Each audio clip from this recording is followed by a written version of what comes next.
ഓം നമോ വെങ്കടേശായ. നമസ്കാരം. ആത്മീകം കുടുംബത്തിൻ്റെ പുതിയൊരു പതിവിലേക്ക് എല്ലാവർക്കും സ്വാഗതം. നാളെ മഹാശിവരാത്രി ദിവസം. ശിവഭഗവാനെ പ്രീതിപ്പെടുത്തുവാനായി 8 വ്രതങ്ങളിൽ വളരെ പ്രധാനപ്പെട്ട ഒരു വ്രതമാണ് മഹാശിവരാത്രി വ്രതം എന്ന് പറയുന്നത്. സാധാരണ എല്ലാ മാസങ്ങളിലും ശിവരാത്രി വരാറുണ്ട്. പക്ഷെ നമ്മളെല്ലാവരും കുംഭമാസത്തിലെ മഹാശിവരാത്രി ദിവസത്തിലാണ് വ്രതമനുഷ്ഠിച്ച് ഭഗവാനെ പ്രാർത്ഥിച്ച് ഉറക്കമൊഴിച്ച് വഴിപാടുകളും പൂജകളുമെല്ലാം ചെയ്യുന്നത്. പാലാഴി മദന സമയത്ത് പുറത്തു വന്ന കാളകൂട വിഷം പാനം ചെയ്ത ശിവഭഗവാൻ ലോക നന്മയ്ക്കായാണ് അത് ചെയ്തതെങ്കിൽ പോലും പാർവതീദേവിക്ക് ഒരു മനസ്സിൽ വിഷമമുണ്ടാകും. കാരണം ഭർത്താവായ തൻ്റെ പ്രിയതമൻ്റെ ജീവന് ആപത്തൊന്നും സംഭവിക്കാതിരിക്കുവാൻ വേണ്ടി ഭഗവാന്റെ കണ്ടത്തിൽ മുറുകെ പിടിക്കുകയും ഭഗവാന് വേണ്ടി രാത്രി മുഴുവൻ ഉറക്കമിളിച്ച് പ്രാർത്ഥിക്കുകയും ചെയ്തു എന്നാണ് ഐതിഹ്യത്തിൽ പറയുന്നത്. അതാണ് ഈ ദിനത്തിൽ ഭക്തർ ഉറങ്ങാതെ ഭഗവാനെ പ്രാർത്ഥിക്കുന്നത്. മഹാശിവരാത്രി ദിവസത്തിൽ വ്രതമനുഷ്ഠിച്ച് ഭഗവാനെ പൂജകൾ ചെയ്ത് ഭഗവാന്റെ തിരുനാമങ്ങൾ ചൊല്ലി ആരൊരാൾ പ്രാർത്ഥിക്കുന്നു അവർക്ക് ആരോഗ്യവും മനോബലവും സർവസമ്പത്തും ഐശ്വര്യവും ഉണ്ടാകുമെന്നാണ് പറയുന്നത്.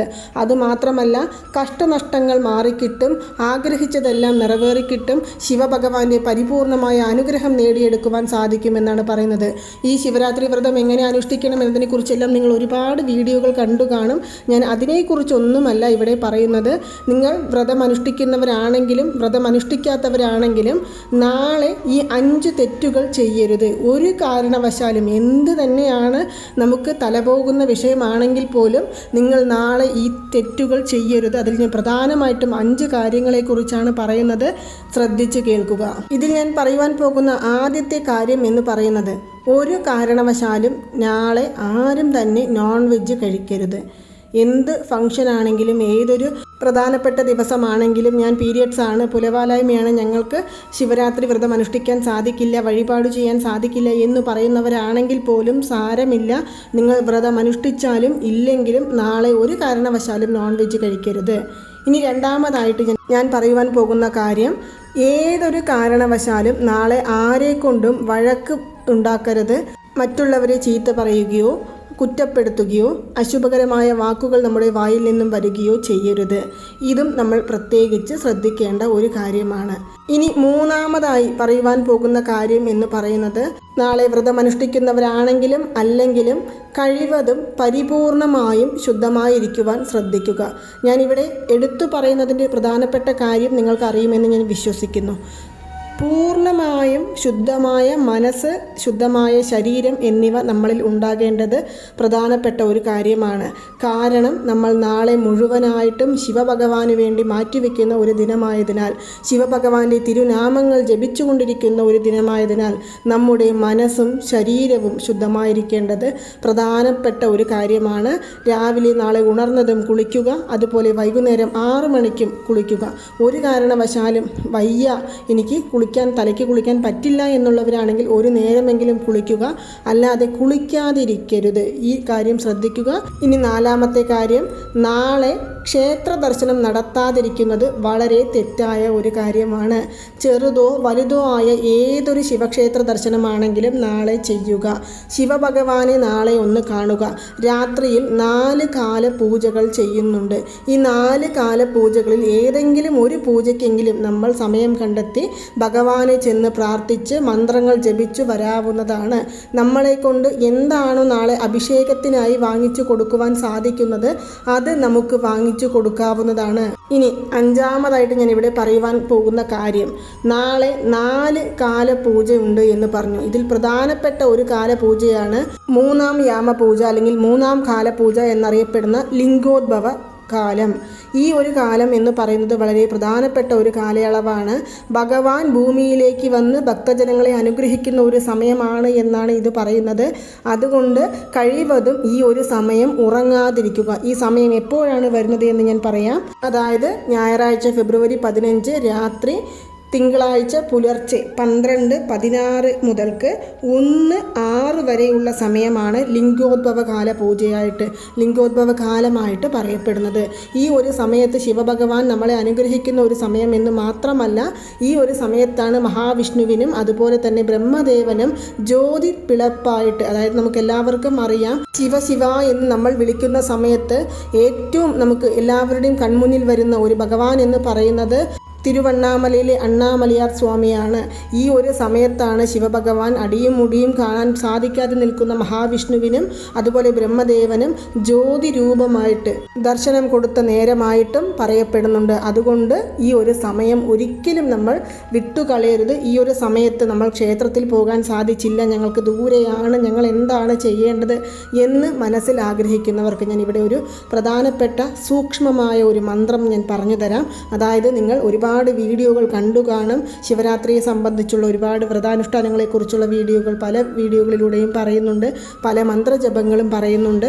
പക്ഷെ ഞാൻ ഇവിടെ പറയുവാൻ പോകുന്ന ഈ ഒരു മന്ത്രം നിങ്ങൾ നാളെ 1008 പ്രാവശ്യം, അതായത് നാളെ വൈകുന്നേരം 6 മണി മുതൽക്ക് പുലർച്ചെ 6 മണി വരെയുള്ള സമയത്തിനുള്ളിൽ നിങ്ങളെ കൊണ്ട് എത്ര പ്രാവശ്യം ചൊല്ലുവാൻ സാധിക്കുമോ അത്രയും പ്രാവശ്യം ചൊല്ലുക. ഇനി എണ്ണം കണക്കിലെടുക്കുവാൻ വേണ്ടിയാണെങ്കിൽ 1008 പ്രാവശ്യം ചൊല്ലുക. ഇനി അതും അല്ല എന്നുണ്ടെങ്കിൽ ഈ ഞാൻ പറഞ്ഞ ഈ സമയത്തിനുള്ളിൽ ലിംഗോദ്ഭവകാല സമയത്തിനുള്ളിൽ നമ്മൾ തറയിൽ ഇരുന്നു കൊണ്ട് നമ്മുടെ നട്ടെല്ല് നിവർത്തി പിടിച്ചുകൊണ്ട് കുറച്ച് തല ഉയർത്തിപ്പിടിച്ചുകൊണ്ട് ധ്യാന രീതിയിൽ ഇരുന്നു കൊണ്ട് ഞാനിവിടെ പറയുവാൻ പോകുന്ന ഈ മന്ത്രം ഈ സമയത്ത് ചൊല്ലുക.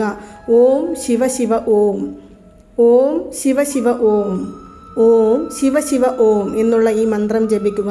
ഇനി അഥവാ നിങ്ങൾ ധ്യാനം ചെയ്യുമ്പോൾ ഓം നമ ശിവായ എന്നുള്ള മന്ത്രമാണ് ജപിക്കുന്നത് എന്നുണ്ടെങ്കിൽ ആ മന്ത്രം നിങ്ങൾക്ക് ജപിക്കാവുന്നതാണ്. നമ്മുടെ മുതുകുത്തണ്ട് നിവർന്നിരുന്നു കൊണ്ട് ശിവഭഗവാനെ മനസ്സൊരുക്കി പ്രാർത്ഥിക്കുന്ന സമയത്ത്, അല്ലെങ്കിൽ ജപം ചെയ്യുന്ന സമയത്ത്, അല്ലെങ്കിൽ ധ്യാനം ചെയ്യുന്ന സമയത്ത് ശിവഭഗവാന്റെ ആ പരിപൂർണമായ അനുഗ്രഹം നമ്മളിലേക്ക് എത്തുന്ന ഒരു സമയം കൂടിയാണ്. നമ്മുടെ ശുദ്ധമായ മനസ്സിലെ ആ ഒരു പ്രകാശം എന്ന് പറയുന്നത് ഈ പ്രപഞ്ചത്തിലേക്ക് കലരുന്ന ഒരു സമയം കൂടിയാണ് ഈ ഞാൻ പറഞ്ഞ ലിംഗോദ്ഭവ കാലം എന്ന് പറയുന്ന ഈ ഒരു സമയം. ഈ ഒരു സമയത്താണ് നമ്മൾ ഇങ്ങനെ ചെയ്യേണ്ടത്. അതുകൊണ്ട് സൂക്ഷ്മമായ ഒരു രഹസ്യമാണ് ഈ ഒരു സമയം. നിങ്ങൾ ഭഗവാനെ മനസ്സൊരുക്കി പ്രാർത്ഥിക്കുന്ന സമയത്ത്, ധ്യാനം ചെയ്യുന്ന സമയത്ത്, മന്ത്രം ചൊല്ലുന്ന സമയത്ത് നമ്മുടെ ജീവിതത്തിൽ ഉണ്ടാകുവാൻ പോകുന്നത്. നിങ്ങൾ ഏതൊരു സമയം വിട്ടുകളഞ്ഞാലും നാളെ ഞാൻ ഇവിടെ പറയുന്ന ഈ ഒരു സമയം വിട്ടുകളയരുത്. അത്രയും അതിസൂക്ഷ്മ രഹസ്യ സമയം കൂടിയാണ് ഇത്. ഇനി രാത്രിയിൽ പരിപൂർണമായി ഉറക്കം ഒഴിക്കാൻ പറ്റില്ല എന്ന് പറയുന്നവർ ഞാൻ ഈ പറഞ്ഞ 1 മണി അല്ലെങ്കിൽ 1:30 ശേഷം നിങ്ങൾക്ക് ഉറങ്ങാവുന്നതാണ്. പറ്റില്ല എന്നുള്ളവർ മാത്രം ഇങ്ങനെ ചെയ്യാവുന്നതാണ്. അതുപോലെ തന്നെയാണ് നമ്മൾ നാളെ ഞാൻ നേരത്തെ പറഞ്ഞതുപോലെ 1008 പ്രാവശ്യം ഓം ശിവ ശിവ ഓം, ഓം ശിവ ശിവ ഓം എന്നുള്ള മന്ത്രം ജപിച്ചുകൊണ്ടേയിരിക്കുക. കഴിവതും ശിവഭഗവാന്റെ തിരുനാമമല്ലാതെ നമ്മുടെ വായിൽ നിന്നും വേറെ ഏത് കാര്യങ്ങളും വരാതിരിക്കുവാൻ ശ്രദ്ധിക്കുക. നമ്മുടെ ജീവിതത്തിലെ ഒരു വലിയ മാറ്റം കൊണ്ടുതരുന്ന ഒരു ദിവസമാണ്. ഭഗവാന്റെ അനുഗ്രഹം നമ്മുടെ ജീവിതത്തിൽ ഉണ്ടാകുവാൻ പോകുന്ന ഒരു ദിവസമാണ്. ശിവഭഗവാൻ കനിഞ്ഞനുഗ്രഹിക്കുന്ന ഒരു ദിവസമാണ്. നമുക്കെല്ലാവർക്കും അറിയാവുന്ന ഒരു കാര്യമാണ്, നമ്മുടെ ജീവിതത്തിൽ ആരുമില്ല എന്ന് പറയുന്ന സമയത്ത് പോലും, എനിക്ക് ഒന്നും ഇല്ല എന്ന് പറഞ്ഞ് നമ്മൾ വിഷമിക്കുന്ന സമയത്ത് പോലും നമ്മളെപ്പോലെ നമ്മളോടൊപ്പം നമ്മുടെ വിഷമങ്ങൾ അനുഭവിക്കുന്ന ഒരു ഭഗവാനാണ് ശിവഭഗവാൻ. അതുകൊണ്ട് തന്നെയാണ് മരണപ്പെട്ട് നമ്മൾ പോകുന്ന സമയത്ത് പോലും നമ്മുടെ ആത്മാവ് ഒറ്റയ്ക്കാകാതിരിക്കുവാൻ വേണ്ടി ഈശനായ ശിവഭഗവാൻ ശവപ്പറമ്പിൽ നമുക്ക് കാവലായി നിൽക്കുന്നത് എന്നാണ് ശിവപുരാണത്തിൽ പറയുന്നത്. എന്താണ് അതിനർത്ഥം? നമ്മളെ ഏതൊരു സന്ദർഭത്തിലും, ഏതൊരു വിഷമഘട്ടത്തിലും, സന്തോഷത്തിലും ദുഃഖത്തിലും തനിച്ച് നമ്മളെ വിടില്ല, നമ്മളെ കൈവിടില്ല. താങ്ങും തണലായിട്ടും അമ്മയും അപ്പനുമായിട്ടും നമുക്കൊപ്പം ഉണ്ടാകുമെന്നാണ് പറയുന്നത്. അതുകൊണ്ടാണ് ശിവഭഗവാന് മാത്രമുള്ള ഒരു പേരാണ് അമ്മയപ്പൻ എന്നുള്ള പേര്. മഹാദേവനെ വഴിപാട് ചെയ്ത് പ്രാർത്ഥിക്കുന്ന എല്ലാവർക്കും അറിയാവുന്ന ഒരു കാര്യമാണ് ഞാൻ ഇവിടെ പറയുവാൻ പോകുന്ന ഒരു കാര്യം എന്ന് പറയുന്നത്. അതായത് ശിവഭഗവാനെ എഴുതിക്കൊടുത്ത മാണിക്യവാസകരുടെ തിരുവാസകം നമ്മളെല്ലാവരും കേട്ടിട്ടുണ്ടാകും. ശിവഭഗവാന്റെ കയ്യൊപ്പ് പതിഞ്ഞ ഒരു പുസ്തകമാണ് ഈ മാണിക്യവാസകർ എഴുതിയ തിരുവാസകം എന്ന് പറയുന്നത്. അതിൽ മാണിക്യവാസകർ വളരെ ഭംഗിയായിട്ട് പറയുന്ന ഒരു കാര്യമാണ്, ഈർത്തെന്നെ ആട്കൊള്ളും എന്തൻ പെരുമാളെ. ഇതിൻ്റെ അർത്ഥം ഇതാണ്, അതായത് ഈർക്കുക എന്ന് പറയുമ്പോൾ അതൊരു കാന്തശക്തിക്ക് മാത്രമേ സാധിക്കുകയുള്ളൂ, നമ്മളെ അതിലേക്ക് വലിച്ചടിപ്പിക്കുക എന്ന് പറയുന്നത്. അങ്ങനെ നമ്മൾ മിണ്ടാതെ പോയിക്കൊണ്ടിരിക്കുകയാണ്, നമ്മുടെ ജീവിതം ദിക്കും ദിശയുമില്ലാതെ അലഞ്ഞു തിരിഞ്ഞുകൊണ്ടിരിക്കുകയാണ്. ആ സമയത്ത് ഭഗവാൻ നമ്മളെ സെലക്ട് ചെയ്ത് ഭഗവാനിലേക്ക് ഈർത്തെടുക്കുകയാണ് ചെയ്തത്. അതുകൊണ്ട് തന്നെയാണ് മാണിക്യവാസകർ അന്നേ ആ വരികളിലൂടെ പറഞ്ഞത്, ഈർത്തെന്നെ ആട്കൊള്ളും എന്തൻ പെരുമാളെ എന്നുള്ള ഈ വരികൾ നിങ്ങളൊന്ന് മനസ്സിലാക്കി നോക്കൂ.